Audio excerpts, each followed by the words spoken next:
Masechet Baba Kama Daf Peh.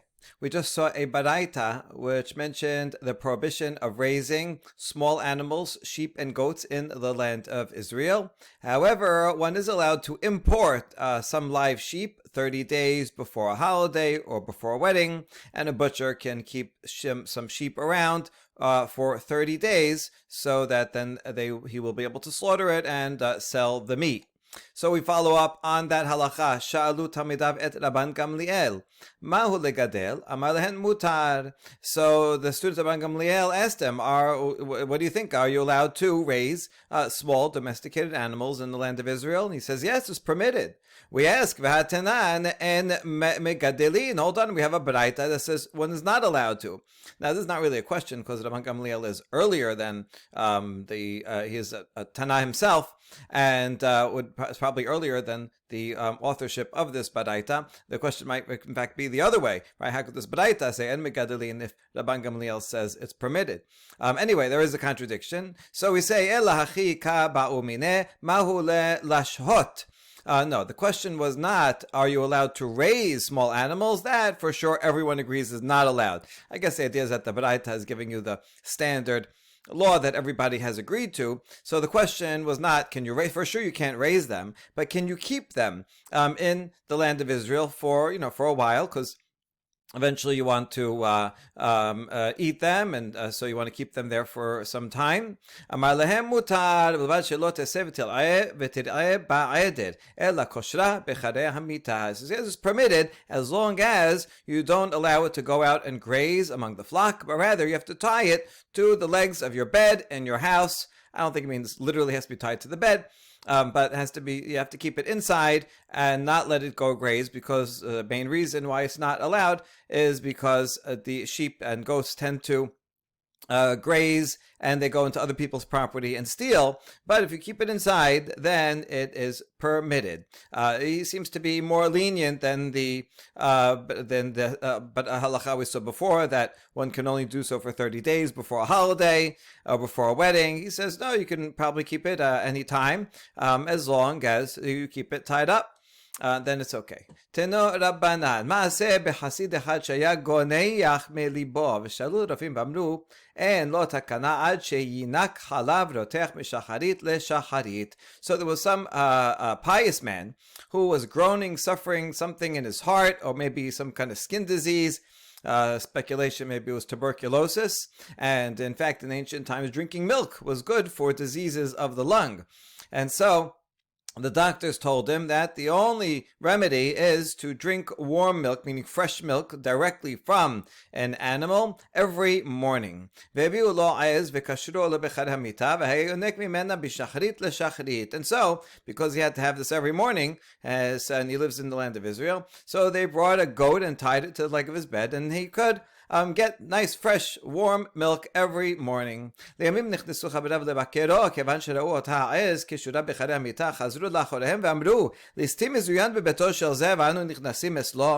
his friends came to visit him because he was sick. That's very nice of them. But then they saw this goat tied to the leg of his bed. And they turned away, and they said, there's an armed robber in his house. Well, it was a goat, but a goat is like an armed robber in that it tends to go around and graze in other people's fields and steal. And it's uncontrollable. It's like an armed robber. And we're going to go in. This guy's not so pious after all, if he would be so careless as to keep a goat in his house. It's not allowed. ישבו בדקו ולא מצאו בו אלא אותו עוון של אותה העז. They went and checked all his deeds. Nice friends. I want to make sure he's worthy of their friendship. And they found that, in fact, he had no other sin except this one, that he kept a goat in his house for good medical reasons. ואף הוא בשעת מיתתו אמר, יודע אני שאין בי עוון אלא עוון אותה העז שעברתי על דברי חבריי. And he also, in his deathbed, admitted that this was one sin that he made. He knows he has no other sin except this, that he went against the opinion of his colleagues, the sages. So see here, although according to Rabban Gamliel, it seems that this would have been permitted, but the colleagues here, and at the end of the story, this Hasid himself recognized that But Rabban Gamliel is the minority opinion, but the majority opinion would not allow it. They would allow 30 days before a holiday and so on, but not to keep it inside. Not to keep it at more than that, and not during time of a holiday, and not more than 30 days. Even if it's tied to one's bed, it's not allowed. Okay, the Shanim discussed. Well, this was a medical necessity. So if it's pikuach nefesh, his life is in danger. So certainly should be allowed. So it could be maybe his life was not in danger. Maybe he was just uncomfortable, or maybe he could have left Israel and gone and lived on a farm outside so that he would not have to violate this law. Anyway, this is a story that demonstrates that the rabbis took this seriously. Amar Rabbi Ishmael miba'alei batim shebagalil ha'alyon hayu bet abba mipnei ma harbu shaya mar'in behod hashin vedanin dinem amonot beyachid. Rabbi Ishmael says that his family members, he had family members who were householders, meaning they owned homes. They were rich people among the people in Galilee. So that's his father's household. They were very rich, but everything they had was destroyed. Why? What was their sin that they got punished in losing all their wealth? Two things: they would allow their flocks to graze in the forest.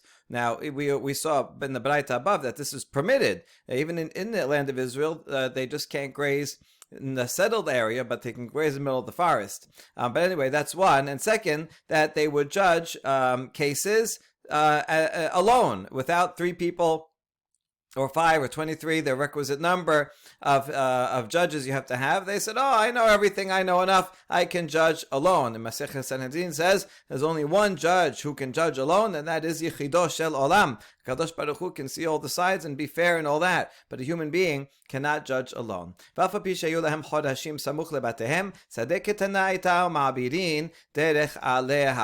the problem with going in the forest. If they just went directly into the forest to graze, that would be okay.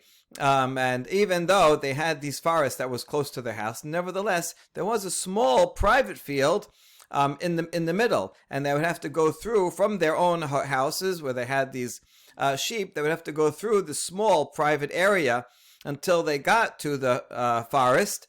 And so as they were going through that, inevitably the sheep would graze on that private person's land, and for that sin, they lost all of their wealth. Tenor Banan, Ro'eh she'asa teshubah, en mechayvin oto limkor miyad, ela mocher al yad. A shepherd who wants to make teshubah, right? We said you're not allowed to be a shepherd in Israel, so now he was, and he wants to make teshubah. So we don't require him. He can come to the Beit Din. I want to make teshubah. We're not going to require him to sell all of his flock right away, because then he'll be bankrupt. He won't be able to survive at all. Rather, we tell him, right, sell it gradually. That way, you gradually slow down your business, and then in the meantime you can go invest in something else, because we want to make it easier to encourage people to make teshubah.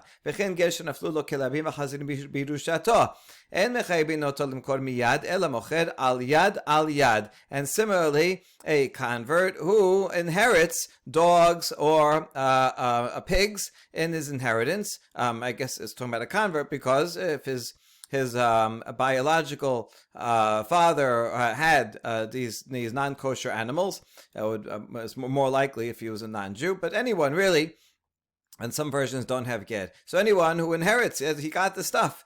So now one's not allowed to raise non-kosher animals.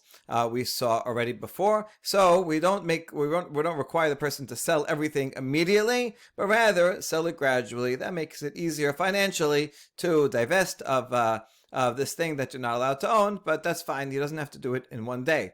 וכן מי שנדע לקח בית ולקח אישה בארץ ישראל, אין מחייבים אותו לקח מיד עד שימצא את ההוגנת לו. Similarly, someone who makes a vow that he says, I'm going to buy a house and marry a woman in Eretz Yisrael. That's it. I'm making aliyah, I'm setting up a shop in Eretz Yisrael. We don't require him to do it immediately. He has to find a proper house, a proper wife, and you can't just say, well, you made a vow, that's it, you have to do it tomorrow. So now he has to just marry the first person he meets, or buy whatever house is available. No, you want to make sure that he's happy that it will be a good deal for him. Ma'aseh be'isha achat shehaya benah meser la v'kafsav nishbe'a kol mi sheyavo eni mahaziratu. A similar case of a single woman, a single mom. She was divorced or widowed, and she had a son, and the son was misbehaving and distressing her, and she didn't know what to do, and so she said, I know, this boy needs a father to discipline him. So she jumped up and impulsively made a vow, says, anyone who comes and marries me, I will not turn him away, right? I'll marry anybody who comes and is willing, and that way this boy will have a father figure in his house. And so, and so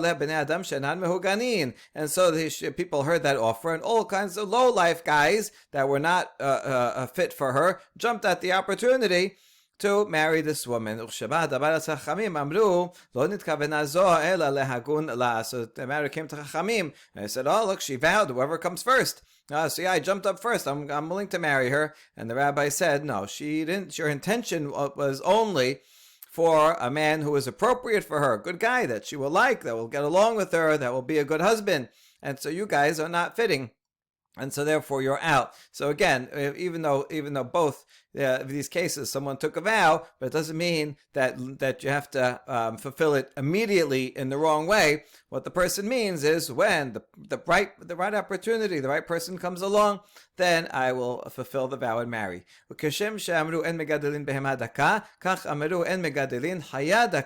Just like you can't raise a small domesticated animal like sheep and goats, one is also not allowed to raise wild small animals like a fox. That in the land of Israel. Rabbi Ishmael Omer megadilin kelabim kufrin v'chatulim v'kofin v'chuludot senaim mipnei she'asuyim lenaker et habayit. However, Rabbi Ishmael says that one is permitted to raise village dogs, cats, monkeys, jennets. What is that? Here is one, nice and cute. You see it has very short legs. We're going to talk about that in a second. You can get one as a pet because these help to clean the house. They go and find the mice and other creepy crawlies and eat them. So these are actually quite helpful. Mai chuldot senaim. What are these things that we mentioned as jennets? Amar Rav Yehuda sharsa harsa vikadamere harza. So in Aramaic they're known as sharsa harsa or just harza. Why are they called that? Diktine shake v'ra'ye bene vardine.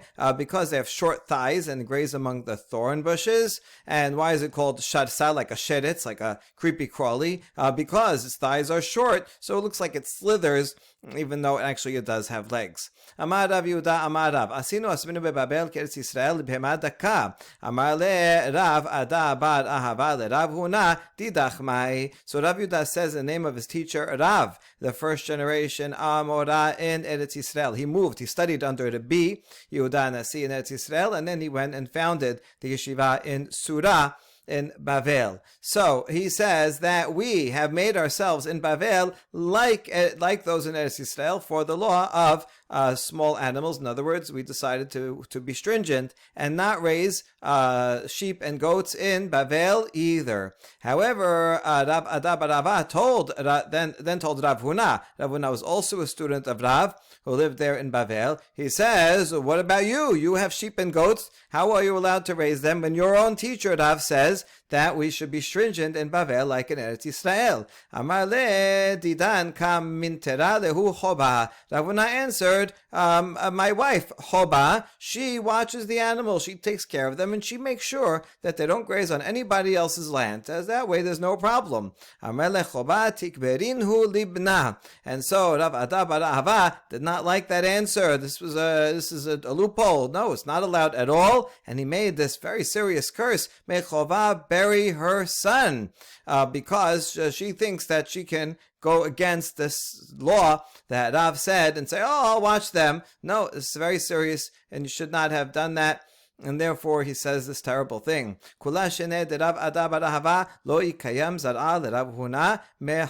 sure enough, his curse came true, and all the days that Rav Ada bar Ahava was around, the Rav Huna did not have any surviving children because of the curse. That's one version of the statement. The first version was Rav Yehuda said in the name of his teacher. Here Rav Huna is the one that said in the name of his teacher, Asinu asmenu bebabel keretz Yisrael libhema daka. Same exact words so far, that we decided in Bavel that we are going to be machmir regarding these sheep and goats and not raise them. Mechi ata Rav leBavel, since the time that Rav came to Bavel. These last four words couldn't possibly be in the name of Rav, because Rav wouldn't say when Rav came to Bavel he decided, right? So this must be Rav Huna adding to the statement, right? Rav said we decided that we're going to be machmir and not raise such animals in Bavel, and so since the time he came to Bavel, we stopped doing it. According to this version, it ends there, and maybe this point here is that Rav Huna did used to have sheep and goats, but then once Rav came, so then he stopped. Rav Ushmuel v'Rav Asi ikleu lebe Shavua haben v'amrila lebe Yeshua haben. So a fascinating story about Rav together with his colleagues Shemuel and Rav Asi. They went to a Brit Milah. It was called Shavua ben, a week from the birth of a son. So that's 8 days, and then that's a Brit Milah. So they were going to such a celebration, and some say Yeshua haben. This sounds like the founder of another religion. It's not. Yeshua means pigeon. They went to the house of a pigeon haben. Either way, a Brit Milah or a pigeon haben. And they're entering into the party. All three of them happen to arrive at the same time. And each one wants to give kavod to the others. Says, you go first. No, you go first. And none of them would enter before the other. So Rav would not enter before Shemuel. He says, so Shemuel, you have to go first. Here's the thing. Shemuel would not enter. Shemuel la'ayil kamed Rav Aseh before Rav Aseh. No, Rav Aseh, you go first. Rav Aseh la'ayil kamed Rav. But Rav Aseh would not enter before Rav came. So now all three is going around in a circle and nobody was walking in. So this is taking a while. So here's what we're going to have to do. We're going to have someone will have to wait outside for longer. In other words, one person will walk around the block as if he arrived at a different time altogether. That way, that person will be not honored, not dishonored from entering first. So you enter into the party first, and then someone right behind you. So then the first person is honored, the second person is a little bit less honored. But if you come 5 minutes later, then you're totally out of the picture. So it's okay. One of us, we have to break this round robin here. So one of us has to wait a few minutes outside. So they decided, Nirtach Shemuel v'neteh Rav v'Rav Aseh. So Shemuel should wait outside, and then Rav and Rav Aseh will enter. Okay, now we ask, v'nirtach Rav or Rav Aseh. Why do we say that Shemuel should be the one that has to wait? Why not make Rav or Rav Aseh wait behind and let Shemuel go in? Rav milita ba'amahu da'avad le'lishmuel b'shum da'hu ma'aseh de'latiyeh ad bereh Rav ale. So no, Rav is really greater than Shemuel in stature, and Rav was only giving honor as a nice gesture to Shemuel, even though Shemuel was lower, because he felt guilty about a certain occurrence in which Rav cursed Shemuel by mistake, and so Rav wanted to make up for it, and therefore he showed Shemuel deference. It doesn't mention the story here, but the story is mentioned in Masechet Shabbat, that Shemuel was a doctor, and Rav, he had some kind of eye disease, and Shemuel prepared an ointment for Rav. Rav didn't know who made the ointment and who applied it, and it stung. So Rav cursed, said, "Cursed be whoever put this ointment on me," not knowing that it was in fact Shemuel, and it was for his own good. But nevertheless, even though it was a mistake, so still he made this curse. So maybe this whole story is here because we just had a story about a curse as well. And so therefore, after that, Rav felt bad that he said that negative thing about Shemuel. So we wanted to always give Shemuel honor. So that's why Rav in the first place told Shemuel to go first. But then when they got into this thing that no one would go in first, so Shemuel was in fact the lower of of them, and he waited outside. As there, all this going on, it's taking a while for them to figure out how to get into the room. A cat unfortunately came and bit the hand of a baby. Nefak rav v'darash hatul mutar lehorgo v'asur lekayemo ve'en bo mishum gezel ve'en bo mishum hashem abeda la be'alim. So because this cat kind of, strangely just came and maybe some kind of wild cat bit off the hand of the baby, Rav was so upset by this, and he said, that's it. If you see as kind of a cat, then you're allowed to kill it, and you're not allowed to keep it. These are dangerous. And if you want to steal it, you're permitted. There's no law of stealing it, and if you find it, you do not have to return it to its master. Let's get rid of these dangerous cats. Question on Rav. Rav seemed to have been in a tirade against them, and he's ranting all the things you can't do, but we're still going to analyze it legally. If he said that you're allowed to kill them, then why does he have to say further that you're not allowed to keep them? Of course, if you can kill them, then you're not going to keep them. So I might have thought that you're allowed to kill them, but you don't have to kill them. And so if you want, you can kill them. If you want, you can keep them. And he says, no, you're not allowed to sustain them and keep them here. That you have to get rid of them or kill them. Mri v'chevan damat en bo mishum gezel ma'inihu tu en bo mishum hashem abeda la be'alim amar Ravina le'oro. And further question on Rav's statement: if he says that you're allowed to steal them, then why do you have to say that you don't have to return them?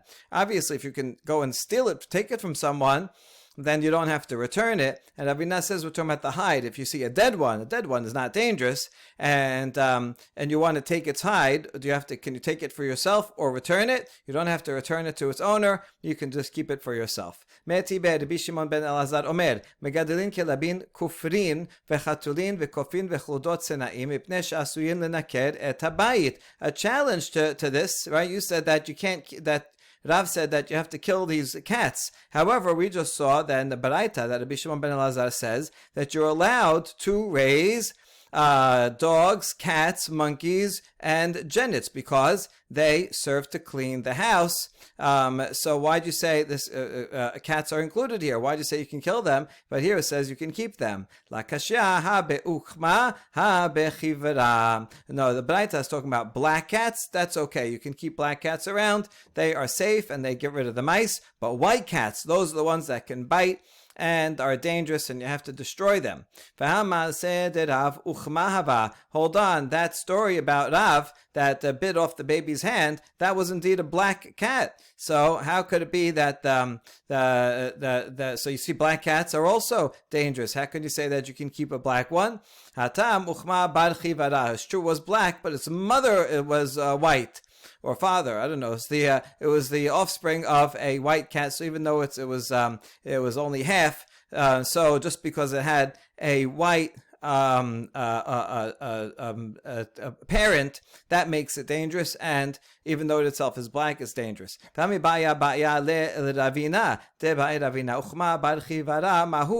on, you're assuming that if it's black, the son of a white cat, then that is going to be dangerous because it has some whiteness. But this was a question that Ravina had, and Ravina didn't know the answer, so it shouldn't be so obvious. After all, Ravina asked a black cat that's the offspring of a white one. He asked about it. What is it? But according to this, we should know that it's dangerous. And I said, no, that was actually a different question. Ravina's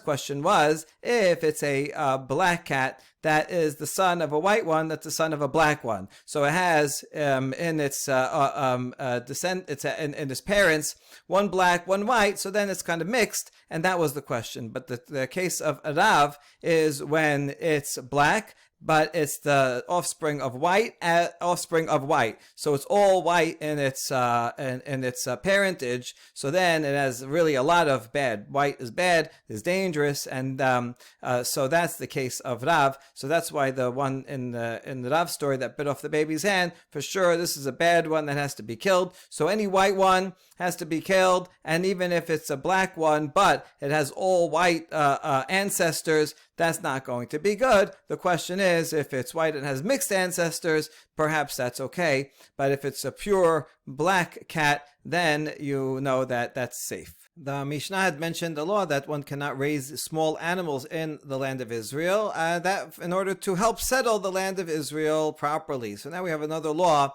that will relate to buying land in Israel. Amar Rabbi Aha bar Papa mishum Rabbi Abba bar Papa mishum Rabbi Ada bar Papa. Okay, we're going to have a lot of names here, and we have a special mnemonic to remember the order of the names. So anyway, there's one version that says Ravacha bar Papa, that said the name of Rabbi Abba, the son of Papa, who said the name of Rabbi Ada bar Papa. The second version says V'amri la, V'amri amar la Rabbi Abba bar Papa mishum Rabbi Chia bar Papa mishum Rabbi Abba bar Papa. A third version says Amri la Rabbi Abba bar Papa mishum Rabbi Acha bar Papa mishum Rabbi Chanina bar Papa. Okay, anyway, it was certainly from the Papa family that the following statement was said. Matri'in ala haikuch b'Shabbat, v'delet hanin ailet lo bimhera tipatach, v'alokech bait be'etz Yisrael, kotvin alav ono afilu b'Shabbat. Number one, if you see a breakout of sores, skin sores, then one should sound the alarm. In other words, gather in prayer and even blow shofar. This is a very serious thing because it could be contagious, and I don't know if the best thing is to bring everyone together, but anyway, outdoors or separated, everyone should come and pray and blow shofar and make a big deal, even on Shabbat, even though one does not generally make requests on Shabbat, but you have to sound the alarm and make sure to take care of this immediately. And furthermore, a door that is locked won't be opened quickly. We'll see what this cryptic statement is talking about. And the third law, which relates to the Yishuv of Eretz Yisrael, is someone who buys a house in Eretz Yisrael, one can go and write a bill of sale even on Shabbat. Let's say a Jew is buying a piece of land in Israel from a non-Jew, and it happens to be Shabbat. You don't want to let the deal go. You don't want it to be reversed and him to change his mind. The law of settling the land of Israel overrides even writing a contract on Shabbat. ושאר פורעניות המתרגשות ובאות על הציבור, כגון חיכוך חגב, זבוב, סרעה ויתוש, ושילוח נחשים ועקרבים, לא היו מתריעים אלא צועקים. We have a contradiction here from a Baraita that says when you're talking about drought, then you come together in public prayer and you do everything, even on Shabbat, and you blow shofar and everything. But for other calamities that happen, that come on the public, you don't. For example, if there are sores, and that's ours, we're talking about sores, and other items like locusts, flies, hornets, mosquitoes, infestation of snakes and scorpions, for all these things, the court would not demand that that would not sound the alarm, would not blow shofar, but rather they would cry out, right? A little bit more subdued because it is Shabbat. So these things are not quite as, they're bad, but they're not quite as bad as a drought. So you just said here, the halacha is that you do sound the alarm on Shabbat for sores, and here it says you do not. La kashya kan belach kan biyabesh. There's no difficulty. One is talking about moist sores, that's this braita, that are not so bad. Dried out sores, however, are very bad, and so those you have to cry out and sound the alarm even on Shabbat. Tamar Rabbi Yoshua ben Levi, Shechin shebi HaKadosh Baruch Hu al HaMisrim, lach b'mabachutz, v'yavesh m'bifnim, shnemar, v'yishechin ba'abuot, porech ba'adam u'ba'behema. We see that the dry ones are even worse, and that the fact that there is a distinction between the dry and the moist ones, because here Rabbi Yoshua ben Levi says the boils that Hashem brought upon the Egyptians were moist on the outside and dry on the inside. As the pasuk says that the the boils were oozing on the people and on the animals. Oozing means they're oozing outside, but they were dry inside. What is this halacha that the papa's family said that a door that's locked won't open easily? We're talking about the institution of giving semicha, meaning passing on rabbinic ordination. There was, at that time, official rabbinic ordination that was given from teachers to student. And the Romans caught wind that this was a very important way of transmitting Torah, and so at some point they banned it. So sometimes they had to go sneak, and they would try to give someone semicha, and the point is here, once the door is shut, and you're not able to give someone semicha, it's not going to open very quickly, right? You're not going to be able to have a second chance. Therefore, if you have some chance now to give semicha to someone, you better do it before the Romans come and crack down, and you won't be able to do it anymore. Rav Asher Amar, Kol hamar'in lo b'mehera mitivin lo. Anyone who has a bad experience, he will not soon have a good experience. Rav Acha Medifti Amar le'olam en mitivin lo. Rav Acha Medifti says he will never have a good experience. This could be referring not just to giving someone ordination, but to hiring someone or giving him a promotion to be a Rosh Yeshiva. That if someone has a hard time to getting that position, then and it doesn't, let's say for some reason it doesn't work, it's not going to be a long time till they're appointed again. This would be like today, if someone is appointed as a Supreme Court justice, they're proposed, and then it goes to the Senate, and they have a hard time, and they end up voting no. So you can be sure that that person, that candidate, is probably not going to be suggested again, because they didn't get the job the first time around. So it might be a very long time till they get it again. Rav Acha says they're never going to get it again. So that once a candidate is for whatever reason blocked, maybe because of persecution, or maybe because of politics or whatever, then it's not likely that they will ever get the candidacy again. But we reject the stronger statement of Rav Acha that forever he won't get it, because in fact Rav Acha was talking about a personal issue that he himself once had. He himself was once appointed to be Rosh Yeshiva, and he was on his way there, but then at the last minute someone else came and rallied himself and swooped in and took the position, and Rav Acha never got the position again. So that's why he said, you know what, you'll never get it again. But in fact, it doesn't mean you'll never get it again, it's just that it will become more difficult.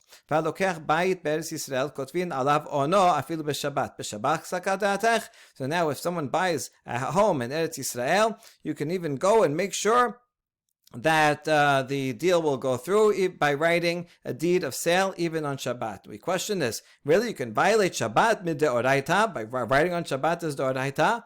I understand it's a great mitzvah, but even violate deoraita, it's not like a pikuach nefesh. No, rather, Rava said in a different context that one asks a non-Jew to do it. Here too, one can ask a non-Jew to write the bill of sale, but you don't do it yourself. Generally, anything that you can't do, you can't ask a non-Jew to do either. But by asking a non-Jew, it becomes a lower level from a deoraita, it turns into a shivut, like the level of a derabanan.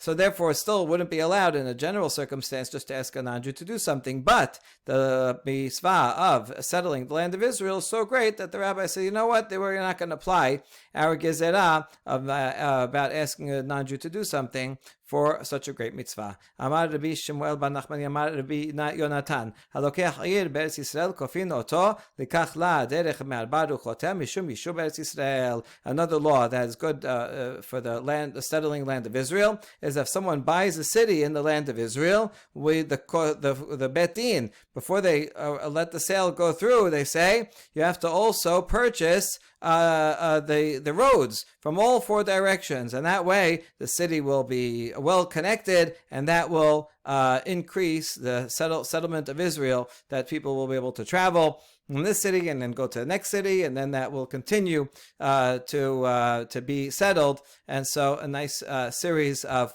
laws for the sake of the settlement of Eretz Yisrael. Baruch Adonai Le'olam. Amen ve'amen.